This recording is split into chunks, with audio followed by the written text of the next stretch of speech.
लालची मिठाई वाला की कहानी। दीनपुर गांव में सोहन नाम का हलवाई रहता था। वह खूब बढ़िया और स्वादिष्ट मिठाइयाँ बनाने के लिए जाना जाता था। इसी वजह से उसकी दुकान पूरे गांव में मशहूर थी। पूरा गांव उसी की दुकान से मिठाई खरीदता था। वह और उसकी पत्नी मिलकर शुद्ध देसी घी में मिठाई बनाते थे। इससे मिठाइयाँ काफ़ी अच्छी और स्वादिष्ट बनती थी। हर रोज़ शाम होते होते उसकी सारी मिठाइयाँ बिक जाती थी और वह अच्छा मुनाफा भी कमा लेता था। मिठाइयों से जैसे ही आमदनी बढ़ने लगी, सोहन के मन में और पैसा कमाने का लालच आने लग गया। अपने इसी लालच के चलते उसे एक तरकीब सूझी। वह शहर गया और वहां से एक दो चुंबक के टुकड़े लेकर आ गया। उस टुकड़े को उसने अपने तराजू के नीचे लगा दिया। इसके बाद एक नया ग्राहक आया जिसने सोहन के पास से 1 किलो जलेबी खरीदी। इस बार तराजू में चुंबक लगाने की वजह से सोहन को अधिक मुनाफा हुआ। उसने अपनी इस तरकीब के बारे में अपनी पत्नी को भी बताया, लेकिन उसकी पत्नी को सोहन की यह चालाकी अच्छी नहीं लगी।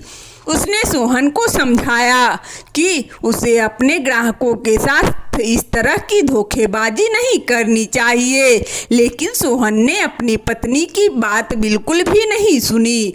वो हर रोज तराजू के नीचे चुंबक लगाकर अपने ग्राहकों को धोखा देने लगा। इससे उसका मुनाफा काफ़ी बढ़कर कई गुना अधिक हो गया। इससे सोहन को काफ़ी खुशी हुई। एक दिन सोहन की दुकान पर रवि नाम का एक नया लड़का आया। उसने सोहन से 2 किलो जलेबी खरीदी। सोहन ने इसे भी चुंबक लगे तराजू से तौलकर जलेबी दे दी। रवि ने जैसे ही जलेबी उठाई, उसे लगा कि जलेबी का वजन 2 किलो से कम है। उसने अपना शक दूर करने के लिए सोहन से दोबारा से जलेबी को तौलने के लिए कहा।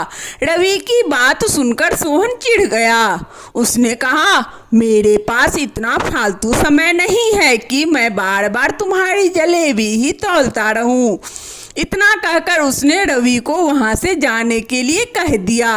सोहन मिठाई वाले की बात सुनने के बाद रवि जलेबी लेकर वहां से चला गया। वह एक दूसरी दुकान पर गया और वहां बैठे मिठाई वाले से अपनी जलेबी तौलने के लिए कहा। जब दूसरे दुकानदार ने जलेबी तोली तो जलेबी सिर्फ 1.5 किलो की ही निकली। अब उसका शक यकीन में बदल गया था। उसे पता चल गया कि सोहन मिठाई वाले के तराजू में कुछ गड़बड़ है।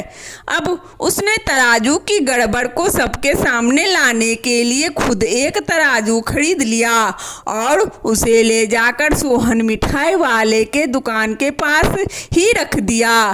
फिर रवि अपने गांव के लोगों को वहां इकट्ठा करने में लग गया। जैसे ही लोगों की भीड़ थोड़ी सी बढ़ने लगी तो उसने गांव के लोगों को कहा कि आज मैं आप सभी लोगों को एक जादू दिखाऊंगा।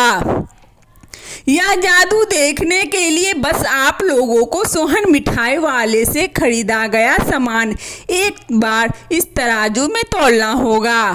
तब आप लोग देखेंगे कि कैसे सोहन मिठाई वाले के तराजू में तौली गई मिठाइयाँ इस दूसरे तराजू में अपने आप ही कम हो जाती है। कुछ देर बाद 1-2 लोग मिठाई लेकर रवि के पास पहुँचे तो उसने ऐसा करके भी दिखाया। इसके बाद सोहन के दुकान से जिसने भी मिठाई खरीदी थी, सभी ने रवि के तराजू में तौलकर देखा तो सबकी मिठाइयाँ 250 ग्राम से लेकर आधा किलो तक कम निकली। यह सब देखकर लोगों को काफ़ी हैरानी हुई। अपनी दुकान के पास ही यह सब होता देख सोहन मिठाई वाला रवि से झगड़ा करने लगा। उसने लोगों को बताया कि रवि यह सब नाटक कर रहा है। अपनी बात को सही साबित करने के लिए रवि सीधे सोहन मिठाई वाले का तराजू लेकर आया आया और तराजू में लगा चुंबक निकालकर सबको दिखाने लगा। यह देखकर गांव वालों को बहुत गुस्सा आया। सबने मिलकर उस लालची मिठाई वाले को खूब मारा। अब उस लालची मिठाई वाले को अपने लालच और उसके कारण की गई गलत हरकतों पर पछतावा हो रहा था।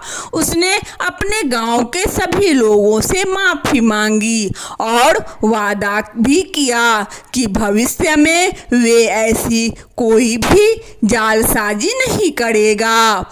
सोहन की इस धोखेबाजी से पूरा गांव नाराज था, इसीलिए लोगों ने उसकी दुकान में जाना काफी कम कर दिया। इधर सोहन के पास पछतावे के अलावा कुछ और नहीं बचा, क्योंकि वो पूरे गांव वालों का भरोसा खो चुका था। कहानी से सीख, कभी भी लालच नहीं करना चाहिए। हमेशा ईमानदारी के साथ अपना काम करने से ही इंसान का नाम होता है। लालच के चलते भले ही कुछ समय के लिए अच्छा फायदा हो, लेकिन इससे इज्जत और आत्मसम्मान दोनों कम हो जाते हैं। वंदना स्टोरी चैनल में इस कहानी को सुनने के लिए आप सभी श्रोताओं को बहुत बहुत धन्यवाद। यदि हमारा कहानी अच्छा लगे तो कृपया लाइक और सब्सक्राइब अवश्य करें, ताकि नोटिफिकेशन सबसे पहले आपको मिले। धन्यवाद।